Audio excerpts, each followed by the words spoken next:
రంగారెడ్డి జిల్లా బాలాపూర్ పరిధిలోని రికవరీ ఆసుపత్రిలో డిఎంఓగా పనిచేస్తున్న డాక్టర్ ఖాసిం అనుమానాస్పద పరిస్థితిలో మృతి చెందారు. ఆసుపత్రిలోని తన గదిలో విషపూరిత ఇంజెక్షన్ తీసుకుని ఆత్మహత్య చేసుకున్నట్లుగా ప్రాథమిక సమాచారం. పని ఒత్తిడి, యాజమాన్యం వేధింపుల కారణంగానే ఆయన ఈ నిర్ణయం తీసుకున్నారని బంధువులు ఆరోపిస్తున్నారు. కేసు నమోదు చేసిన పోలీసులు అన్ని కోణాల్లోనూ దర్యాప్తు చేపట్టారు.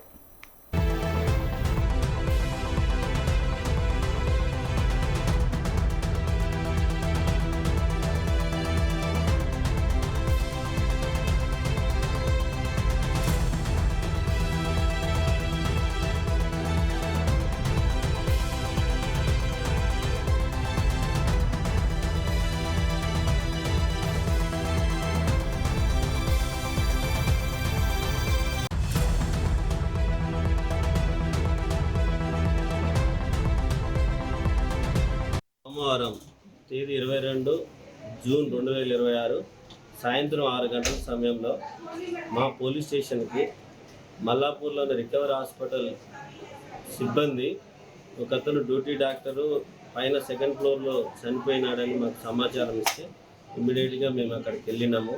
అక్కడ సెకండ్ ఫ్లోర్లోనే SICU రూమ్లో ఒకతను నిర్జీవంగా చనిపోయి ఉన్నాడు.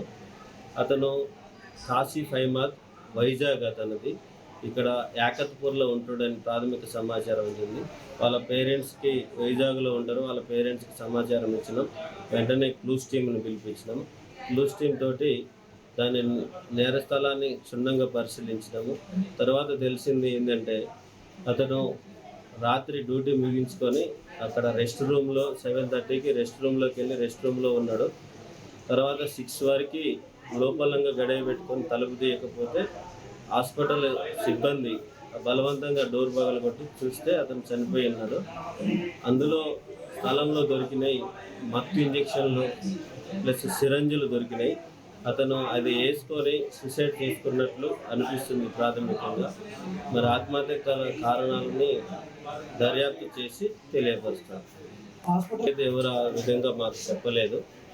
ఆ కోణంలో కూడా ఆలోచించి దాని ప్రకారం దర్యాప్తు. హాస్పిటల్ యజమాని వేధింపులు అనేది ఏం తెలియదు. దర్యాప్తు చేస్తున్నాం. ఆ కోణంలో కూడా దర్యాప్తు చేస్తాం. వాళ్ళ ఫ్యామిలీ మెంబర్స్ కూడా వచ్చినారు. అటువంటి అనుమానాలు ఏమి వ్యక్తం చేయట్లేదు. అతన్ని పూర్తిగా దర్యాప్తు చేసిన తర్వాత ఏమన్నా ఏమున్నా దాని ప్రకారం చేస్తాం.